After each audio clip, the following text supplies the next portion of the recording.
नमस्कार। इस क्लास में आप जानने वाले हैं कि कॉमन एरर कैसे बनाया जाता है, किस प्रकार से पूछे जाते हैं, उसके पैटर्न क्या होते हैं। ये क्लास हर प्रकार के कॉम्पिटिटिव स्टूडेंट्स के लिए बहुत ही हेल्पफुल है। फिर चाहे आप एसएससी की तैयारी कर रहे हो, बैंकिंग की हो, यूपीएससी का हो, एनआईआईटी हो, एलआईसी हो, किसी भी प्रकार की आप तैयारी कर रहे हैं तो ये क्लास आपको बहुत ही हेल्प करने वाला है। मैं अजय कुमार आप सभी का अपने चैनल एसएससी इंग्लिश वर्ल्ड में आपको स्वागत करता हूं। इस क्लास में हम लोग मूल रूप से प्रोनाउन से कॉमन एरर के किस प्रकार के क्वेश्चन पूछे जाते हैं उन्हीं के नियम को चर्चा करने वाले हैं। चलिए हम लोग शुरू करते हैं। रूल 1 देखते हैं, समबडी वर्सेस एनीबडी, यानी समबडी और एनीबडी में क्या अंतर है। देखिए मैंने यहाँ एग्जांपल लिखा है, समवन हैज कम और समबडी हैज कम, और दूसरा लिखा हूं एनीबडी हैज कम। देखिए समबडी या एनीबडी के जगह पे समवन या एनीवन हो सकता है, नियम एक ही रहेगा। तो इन दोनों का हिंदी हो गया कोई आया है। अब आपको बताना है कि समबडी हैज कम होगा या एनीबडी हैज कम होगा। तो मैं बता देता हूं, यहाँ पे समबडी हैज कम सही होगा और एनीबडी गलत हो जाएगा। ऐसा क्यों होता है? क्योंकि नियम है। तो आप यहाँ पे देख रहे हैं ऐसा क्यों हुआ? क्योंकि समबडी का यूज पॉजिटिव सेंटेंस में होता है। देखिए ये जहाँ पे अंत में फुल स्टॉप हुआ ना, ये फुल स्टॉप देख रहे हैं, तो ये वाक्य पॉजिटिव हुआ, जिसे हम लोग ग्रामर की भाषा में अफर्मेटिव भी कहते हैं। तो पॉजिटिव सेंटेंस जब रहता है तो वहां पे हम लोग समबडी का यूज करते हैं, एनीबडी का नहीं, इसलिए यहाँ पे समबडी सही हो गया। चलिए इसके दूसरे पार्ट को देखते हैं। यहाँ पे हमने फिर एक एग्जाम्पल लिया है, हैड समबडी कम और हैज एनीबडी कम। हिंदी लिखा हूं, क्या कोई आया है। इस बार बताइए क्या होगा। इस बार जो होगा हैज एनीबडी कम, ये एनीबडी सही हो जाएगा और समबडी गलत हो जाएगा। ऐसा क्यों होता है? क्योंकि इंट्रोगेटिव सेंटेंस में एनीबडी का प्रयोग होता है। अतः आप समझ गए होंगे कि जब समबडी का यूज पॉजिटिव सेंटेंस में होता है वहीं इंट्रोगेटिव सेंटेंस में एनीबडी का यूज होता है। तो ये पहला रूल है, इसे आप अच्छे तरीके से नोट कर लीजिए। चलिए अब रूल 2 की तरफ चलते हैं। इस बार हम लोग देख रहे हैं समबडी और समथिंग और एनीथिंग के बीच में क्या अंतर है। 2 एग्जांपल मैंने यहाँ पे लिखा है, you know something about this, और दूसरा लिखा हूं you know anything about this. Hindi आपके सामने है, आप इस बारे में कुछ जानते हैं। तो आपको बताना पड़ेगा कि यहाँ पे समथिंग होगा या एनीथिंग होगा। तो यहाँ पे समथिंग सही हो जाएगा और एनीथिंग गलत हो जाएगा। नियम बिल्कुल समबडी वाला ही नियम यहाँ पे भी है। क्या है नियम? की समथिंग का यूज पॉजिटिव सेंटेंस में होता है, जिस तरह से समबडी का यूज पॉजिटिव सेंटेंस में होता है। इसलिए मैंने यहाँ पे आप देखिएगा रूल 1.1 लिख दिया हूँ, क्योंकि ये समथिंग और एनीथिंग जो है बिल्कुल समबडी और एनीबडी से मिलता जुलता है, इसलिए मैंने इसे 1.1 रूल लिखा है। इसका दूसरा पार्ट देखते हैं। हमने फिर से वही एग्जांपल लिया है, मगर इस बार वाक्य जो है इंट्रोगेटिव में। आप यहाँ पे देख रहे हैं क्वेश्चन मार्क लगा हुआ है। Do you know something about this या do you know anything about this. इस बार आपको बताना है क्या होगा। हिंदी आपके सामने है, क्या आप इस बारे में कुछ जानते हैं। देखिए जब भी आप कोई कॉमन एरर बनाए ना, सबसे पहले उसका हिंदी मीनिंग जरूर से कर लें, क्योंकि हिंदी करते ही आपको अमूमन 70%, 80%, कई बार 95% से भी ज्यादा समझ में आ जाता है कि यहाँ पे सही में होगा क्या। इसलिए मैं हिंदी लिख भी देता हूँ, और आप भी जब भी बनावे उसको हिंदी, या फिर अगर आप कोई दूसरे भाषा से बिलोंग करते हैं तो उस भाषा में उसे जरूर से पहले कर लें। Do you know something about this. तो यहाँ पे देखिए समथिंग गलत हो जाएगा, एनीथिंग सही हो जाएगा। यहाँ पे नियम क्या है? ठीक वही समबडी और एनीबडी वाला नियम है। क्या नियम है? कि इंट्रोगेटिव सेंटेंस में एनीथिंग का यूज होता है। क्लियर है? हमने यहाँ लिख दिया है समथिंग और एनीथिंग के साथ भी वही नियम मतलब जो समबडी और एनीबडी के साथ होता है वही नियम लागू होता है, यानी पॉजिटिव में समथिंग का यूज होगा और इंट्रोगेटिव में एनीथिंग का यूज होगा। चलिए अब दूसरे नियम को देखते हैं। अब हम लोग आ गए रूल 2 पर। Nobody has not come yet, और दूसरा है nobody has come yet. Hindi मैंने यहाँ पे लिख दिया है, अभी तक कोई नहीं आया है। अब आपको मैंने यहाँ तो नोबडी को हाईलाइट किया है, एक्चुअली नोबडी का रूल ही मैं बताने वाला हूँ, इसलिए नोबडी को हाईलाइट किया हूँ। लेकिन आपको बताना है कि दोनों में से कौन सा वाक्य सही होगा, ऊपर वाला या नीचे वाला। आप सोचिए, अब मैं आंसर देता हूं। देखिए यहाँ नीचे वाला वाक्य जो होगा ये सही होगा और ऊपर वाला वाक्य गलत होगा। क्यों गलत होगा? क्योंकि देखिए नोबडी अपने आप में एक नेगेटिव वर्ड है और नोबडी का हिंदी होता है कोई नहीं। तो जब कोई नहीं बोल दिए तो फिर नॉट का प्रयोग नहीं होगा। दो नेगेटिव वर्ड एक साथ नहीं आता है, तो इसलिए हम कह सकते हैं कि नोबडी के साथ नॉट का यूज नहीं होता है। क्लियर है?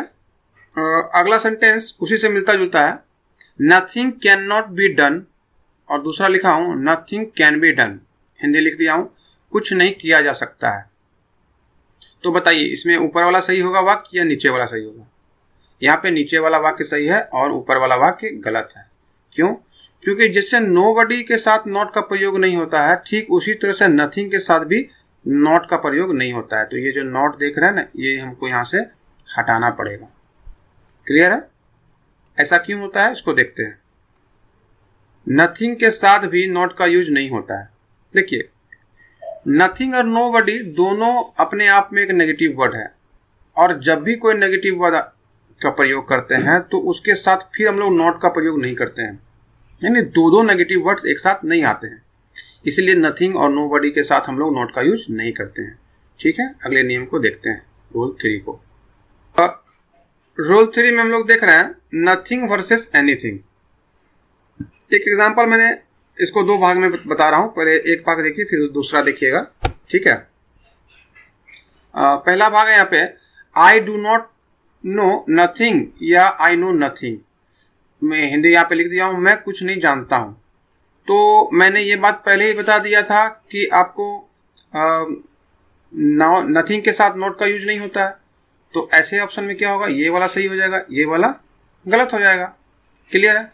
लेकिन जब एनीथिंग और नथिंग में कोई चूज करना पड़ेगा तब हम लोग कैसे करेंगे, इसे आप देखते हैं। अब क्या आप देखेंगे लिखा हुआ है I do not know nothing और I do not know anything. Hindi वही सेम है, मैं कुछ नहीं जानता हूं। और इस बार आपको बताना है कि दोनों में से कौन सा वाक्य सही होगा। तो इस बार जो होगा ये नीचे वाला सही होगा। क्यों? क्योंकि नथिंग के साथ हम लोग नॉट का प्रयोग नहीं कर सकते हैं, तो ये ऊपर वाला वाक्य गलत हो गया। और जब नॉट लगा हुआ है, मान लीजिए नॉट लगा हुआ है, तो ऐसी स्थिति में क्या लगाना पड़ेगा हम लोग को, एनीथिंग का प्रयोग करना पड़ेगा। क्लियर है? तो इसका कंक्लूजन क्या निकला देख लीजिए, नथिंग के साथ नॉट का यूज नहीं होता है, वहीं एनीथिंग के साथ नॉट का यूज होता है। अगर आपको वीडियो पसंद आ रहा हो तो इसे लाइक जरूर करें और साथ ही साथ अपने दोस्तों के बीच में शेयर करें। और चैनल को अगर आपने सब्सक्राइब नहीं किया है तो अभी सब्सक्राइब कर लें और साथ ही साथ बेल नोटिफिकेशन को क्लिक करना ना भूलें। ठीक है, हम लोग आगे बढ़ते हैं अगले रूल की तरफ। रूल 4 है each other versus one another. दोनों का हिंदी आप जानते हैं, ये सारा चीज मैं पिछले क्लास में चर्चा कर चुका हूँ। ईच अदर और वन अनदर दोनों का हिंदी होता है एक दूसरे को या एक दूसरे से। यहाँ मैंने 2 एग्जाम्पल लिखा है, Ajay and Rekha know one another और Ajay and Rekha know each other. Hindi आपके सामने है, अजय और रेखा एक दूसरे को जानते हैं। तो आपको बताना है कि ऊपर वाला सही होगा या नीचे वाला सही होगा। यहाँ ऊपर वाला वाक्य गलत है, वन अनदर का प्रयोग हम लोग 2 के लिए नहीं करते हैं, ये वाक्य गलत है। यहाँ ईच अदर सही हो जाएगा। क्लियर है? तो नियम क्या निकल के आया, ईच अदर का यूज 2 व्यक्तियों के लिए होता है। 2 व्यक्ति या वस्तु हो सकता है। जब 2 रहेगा तो हम लोग वहां पे ईच अदर का, देखिए यहाँ पे अजय और रेखा 2 ही व्यक्ति है, इसलिए हम लोग यहाँ पे ईच अदर का यूज कर देते हैं। चलिए इसका दूसरा पार्ट जल्दी से देखते हैं। यहाँ पे आप देख पा रहे हैं all the 4 boys do not understand each other, दूसरा लिखा हूं all the 4 boys do not understand one another. इस बार आपको बताना है कि यहाँ पे ईच अदर होगा या फिर वन अनदर होगा। ठीक है, हिंदी में लिखा हूं सभी चारों लड़के एक दूसरे को नहीं समझते हैं। देखिए इस बार संख्या क्या हो गया, 4 हो गया, 2 से अधिक हो गया। नियम क्या है कि जब 2 व्यक्ति हो तो वहां पे हम लोग ईच अदर का प्रयोग करते हैं, लेकिन जैसे ही 2 से अधिक व्यक्ति हो जाता है तो वहां पे ईच अदर का प्रयोग नहीं होता है। वहां पे हम लोग क्या करते हैं, वन अनदर का प्रयोग करते हैं। इसलिए यहाँ पे वन अनदर सही हो जाएगा। नियम क्या निकल के आएगा, यहाँ पे 2 से अधिक के लिए वन अनदर का यूज होता है। अब सारा नियम देख लीजिए। ईच अदर का यूज दो व्यक्तियों के लिए होता है, जबकि दो से अधिक के लिए वन अनदर का यूज होता है। यहाँ पे व्यक्ति के स्थान पे वस्तु भी हो सकता है, लेकिन मूल रूप से ये व्यक्ति के लिए ही आता है। क्लियर? चलिए अब रूल 5 को देखते हैं। ये जितने भी मैं प्रोनाउंस यहाँ बता रहा हूँ, नाइदर, नन, समबडी, इन सब की चर्चा मैं पिछले क्लास में कर चुका हूँ। ये प्रोनाउन का तीसरा क्लास है या चौथा क्लास होगा ये, ठीक है। तो इसके पहले मैंने प्रोनाउन का 3 क्लास दिया है, उसी का ये कंटिन्यूशन है। अगर आपका वो तीनों क्लास छूट गया है तो आई बटन में इसका लिंक दिया हुआ है, सबसे पहले आप जाके उन तीनों क्लास को देख लें, तभी इस क्लास को देखें तो आपको बहुत अच्छे से समझ में आएगा। ठीक है, चलिए अगला मैं देखता हूं। यहाँ इस बार रूल 5 में हम लोग चर्चा कर रहे हैं नाइदर वर्सेस नन, यानी कि नाइदर और नन में क्या अंतर है। यहाँ हमने 2 एग्जांपल लिखा है, neither of the 2 students was there, या फिर none of the 2 students was there. Hindi होगा दोनों में से कोई भी छात्र वहां नहीं थे। आप आंसर कीजिए दिमाग में कि क्या होगा यहाँ पे। अब मैं बताता हूं। यहाँ पे ऊपर वाला वाक्य सही है और नीचे वाला वाक्य गलत है, क्योंकि नाइदर का प्रयोग हम लोग 2 व्यक्तियों के लिए या 2 वस्तुओं के लिए करते हैं, जबकि नन का प्रयोग हम लोग 2 व्यक्ति या 2 वस्तुओं के लिए नहीं करते हैं। नियम क्या हुआ इसका? नाइदर का यूज 2 आदमी या 2 वस्तुओं के लिए होता है। ठीक है, इसी का दूसरा पार्ट अब देखते हैं। Neither of the 4 students was there, और दूसरा है none of the 4 students was there. इसका हिंदी होगा चारों में से कोई छात्र वहां नहीं थे। अब आप बताइए यहाँ पे नाइदर होगा या नन होगा। अभी अभी हमने चर्चा किया है कि नाइदर का प्रयोग 2 व्यक्ति या 2 वस्तुओं के लिए करते हैं, यानी क्या हुआ, यहाँ तो 4 है, 4 स्टूडेंट्स लिखा हुआ है, तो ऊपर वाला वाक्य क्या होगा, ये गलत हो जाएगा। यहाँ पे नाइदर का प्रयोग हम लोग नहीं कर सकते हैं। क्यों नहीं कर सकते हैं? क्योंकि नाइदर का प्रयोग सिर्फ 2 ही व्यक्ति या वस्तु के लिए किया जाता है। जब व्यक्ति या वस्तु 2 से अधिक हो जाए, 3, 4, 5 हो जाए, तो वहां हम लोग नन का प्रयोग करते हैं। इसलिए नीचे वाला वाक्य सही हो गया। नन का यूज 2 से अधिक व्यक्ति या वस्तु के लिए होता है। तो निष्कर्षण क्या निकला कि नाइदर का यूज 2 के लिए होता है, जबकि 2 से अधिक के लिए नन का प्रयोग होता है। हमारा छठा नियम है नाइदर। सिर्फ नाइदर मैंने लिखा है यहाँ पे, एक वाक्य लिखा हूं, neither of them is not here, और दूसरा लिखा हूं नाइदर ऑफ देम, सॉरी इसको मैं ठीक कर लूं पहले, neither of them is here. ठीक है, तो दोनों वाक्य में अंतर क्या है मैं बता दूं। ऊपर वाले वाक्य में हमने नॉट लगाया है और नीचे वाले वाक्य में नॉट को गायब कर दिया है। हिंदी होगा उन दोनों में से कोई यहां नहीं है। अब आपको बताना है कि ऊपर वाला सही होगा या नीचे वाला। देखिए सीधी सी बात है, नाइदर का हिंदी क्या होता है? नाइदर मतलब होता है दोनों में से कोई नहीं। ये सब मैं पिछले क्लास में बताया हूं, आप देख सकते हैं जाके। तो जब दोनों में से कोई नहीं, नहीं भी नाइदर में ही समावेश है, नाइदर में ही नहीं का मीनिंग छिपा हुआ है, तो फिर नॉट का यूज हम लोग को करने की कोई जरूरत नहीं है, यानी यहाँ पे नॉट का प्रयोग नहीं होगा। तो ऊपर वाला वाक्य क्या हो गया, ये गलत हो गया, और नीचे वाला वाक्य सही हो गया। तो इसका क्या निष्कर्षण निकला कि नाइदर के साथ नॉट का यूज नहीं होता है। क्लियर है? आप जितने भी नियम मैं बता रहा हूं, सारे के सारे नियम से कंपटीशन में क्वेश्चन पूछे जाते हैं। यदि आप बनाए होंगे तो जरूर से ही जान रहे होंगे, और नहीं बनाए होंगे तो इन सभी नियम को नोट कर लीजिए। वीडियो को एक बार में अगर आपको नहीं समझ में आता है तो उसे कई बार रोक रोक के देखिए और सारे नियम को नोट करिए। चलिए अपना अगला रूल 7 की तरफ चलते हैं। रूल 7, आइदर वर्सेस एनी, यानी आइदर और एनी में क्या अंतर है। मैंने यहाँ 2 एग्जांपल लिखा है, any of the 2 students is here, और दूसरा लिखा हूं either of the 2 students is here. Hindi होगा दोनों में से हर छात्र यहाँ है। आपको बताना है कि यहाँ पे एनी होगा या आइदर होगा। तो मैं इसे क्लियर कर लूँ, यहाँ एनी का प्रयोग नहीं होगा, यानी ये वाक्य गलत हो जाएगा, और यहाँ पे आइदर सही होगा। ऐसा क्यों होगा? क्योंकि देखिए यहाँ पे 2 स्टूडेंट्स बोल रहा है, 2, तो जब हम 2 के बीच में तुलना करते हैं, यानी 2 के लिए यूज करते हैं, 2 व्यक्ति या 2 वस्तु के लिए, तो वहां हम लोग आइदर का प्रयोग करते हैं, एनी का प्रयोग नहीं करते हैं। डिस्कशन क्या निकला कि आइदर का यूज 2 के लिए होता है। चलिए इसका दूसरा पार्ट देख लेते। अगला हमने लिया any of the four students, any of the four students is here और either of the four students is here, चारों में से हर छात्र यहाँ है। वैसे एनी का यूज ज्यादा इंट्रोगेटिव में भी आप देख पाएंगे। देखिए यहाँ पे 4 लिखा हुआ है, यानी 2 से अधिक हो गया। तो नियम क्या है कि जब 2 से अधिक हो जाए ना, तो वहां पे हम लोग एनी का प्रयोग करते हैं, आइदर का प्रयोग नहीं करते हैं। तो ऊपर वाला आया डिस्कशन कि आइदर का यूज 2 के लिए होता है, जबकि 2 से अधिक के लिए एनी का प्रयोग होता है। ठीक है, इस क्लास में मैंने आपको वैसे तो रूल 7 तक ही पढ़ाया है, लेकिन आप अगर उसमें पॉइंट करेंगे तो वो और ज़्यादा तक होगा। और ये सारे का सारा नियम जो है एग्जाम में हर एग्जाम में लगभग आपको अगर प्रोनाउन से कोई क्वेश्चन आएगा तो अमूमन इनमें से कोई रहता ही रहता है। अगर आपने प्रीवियस पेपर पढ़ा होगा या एग्जाम दिया होगा तो जानते होंगे। चलिए अब मैं पिछले क्लास में पढ़ाए हुए कुछ चीज़ों का एक छोटा सा मॉक टेस्ट ले लेता हूँ, उसके बाद इस क्लास को खत्म करेंगे।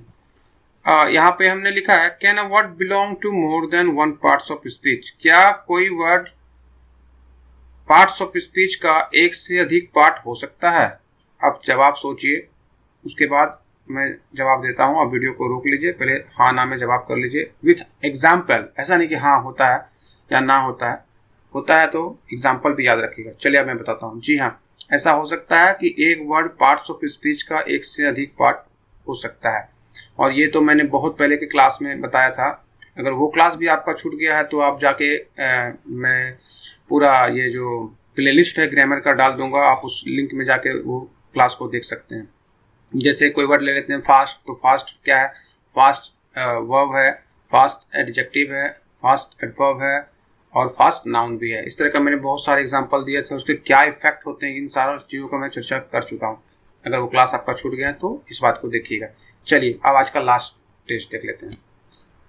Pick out the parts of speech of underline parts. यहाँ पे मैंने 5 वाक्य लिखा है, इसमें जो जो अंडरलाइन है और रेड कलर का है आप देख रहे हैं, इन पांचों का आपको पार्ट्स ऑफ स्पीच बताना है। मतलब ये बताना है कि जैसे सेटिस्फाइड यहाँ पे नाउन है, प्रोनाउन है, एडजेक्टिव है, वर्ब है, क्या है यहाँ पे, क्या है फास्टिंग, क्या है फास्ट, क्या है लव, क्या है। और इन सबों की चर्चा भी मैंने पिछले क्लासेस में की है। अगर वो क्लास छूट गया हो तो आप उस क्लास को देखें। पहले आप इन पांचों को वीडियो को रोक के अपने आप में आंसर कर लें, उसके बाद ही मेरे आंसर से उसको मिलाएं, ये आपके लिए बेस्ट होगा। चलिए अब मैं आंसर शुरू करता हूँ। देखिए, जब कभी भी आपको ऐसे कोई वाक्य का पार्ट्स ऑफ स्पीच मिलाना हो ना, तो सबसे पहले उस वाक्य को अपने भाषा में यानी हिंदी में उसे समझ लीजिए कि उसका हिंदी क्या हो रहा है, उसके बाद ही उसे पार्ट्स ऑफ स्पीच करेंगे। क्या यहाँ पे पार्ट्स ऑफ स्पीच क्या है, तभी आपको बिल्कुल सही जवाब आएगा। चलिए मैं करता हूँ। The boy satisfied his family, इसका हिंदी होगा लड़का अपने परिवार को संतुष्ट किया। यहाँ पे सेटिस्फाइड क्या है, यहाँ पे सेटिस्फाइड वर्ब है, ठीक है, क्योंकि यहाँ पे उसने काम को किया। दूसरा एग्जांपल देखते हैं। The boy was not satisfied with his family, इसका हिंदी होगा लड़का अपने परिवार से संतुष्ट नहीं था। तो यहाँ पे सेटिस्फाइड क्या है, उसकी अवस्था को बता रहा है, उसके गुण दोष को बता रहा है कि वो संतुष्ट नहीं था। तो ऐसी स्थिति में यहाँ पे सेटिस्फाइड क्या हो गया, सेटिस्फाइड हो गया एडजेक्टिव, ठीक है। वेल आप पहले से अगर टेंस वगैरह पढ़े होंगे, ट्रांसलेशन जानते होंगे तो और आसानी से समझ पाते होंगे। और अगर आपको यहाँ समझने में दिक्कत हो रही है तो चिंता नहीं करें, आगे इन सबों के ऊपर टेंस का, ट्रांसलेशन का, स्ट्रक्चर का बहुत सारा क्लास होने वाला है, तो उन सबों में ये आपकी सारी कंफ्यूजन दूर हो जाएगी। थर्ड है ही वॉज नॉट फास्टिंग, यहाँ पे फास्टिंग क्या है आपको बताना है। इसका हिंदी होगा वह उपवास नहीं कर रहा था। वैसे भी आईएनजी जिसमें लगा रहता है वो तो वह हो ही जाता है, ठीक है, जिसमें हम लोग आईएनजी जोड़ते हैं। तो यहाँ पे फास्टिंग क्या हो गया, फास्टिंग हो गया वर्ब, ओके। यहाँ पे चौथा नंबर देखते हैं। He was not running fast, वह तेजी से नहीं दौड़ रहा था। तो यहाँ पे रनिंग क्या हो गया, मेन वर्ब हो गया, और इसका गुण दोष कौन बता रहा है या इसका तरीका कौन बता रहा है, तो फास्ट। तो फास्ट क्या हो गया यहाँ पे, फास्ट हो गया यहाँ पे एडवर्ब। क्लियर है। देखिए इन सब इस तरह के वाक्यों को बनाने के लिए थोड़ा एक्सपीरियंस भी चाहिए। अगर आपका अभी बिल्कुल सही आंसर नहीं आ रहा हो तो भी आप निराश ना हो, आप सारे क्लासेस को देखें और सब नोट्स बनाते जाएं। बिल्कुल आप आज न कल बहुत अच्छी तरीके से इंग्लिश सीख जाएंगे, ये मेरा विश्वास है और ये आप सबों से मेरा वादा है। लेकिन आपको जितने भी क्लास बताए गए हैं उसके सभी नोट्स को बहुत अच्छे तरीके से लिख के याद करके समझ के रखना हो। कोई भी डाउट हो तो आप कमेंट कर सकते हैं। लास्ट है they are our love, Hindi हो जाएगा वे लोग हमारा प्यार है। यहाँ पे लव क्या है, यहाँ पे लव है नाउन, ठीक है। वैसे भी मैंने बताया था माई आवर के बाद नाउन आता है। तो इस तरह से पांचों है, आप आंसर देख लें। Thank you very much for watching the video. आप सबों का बहुत बहुत धन्यवाद।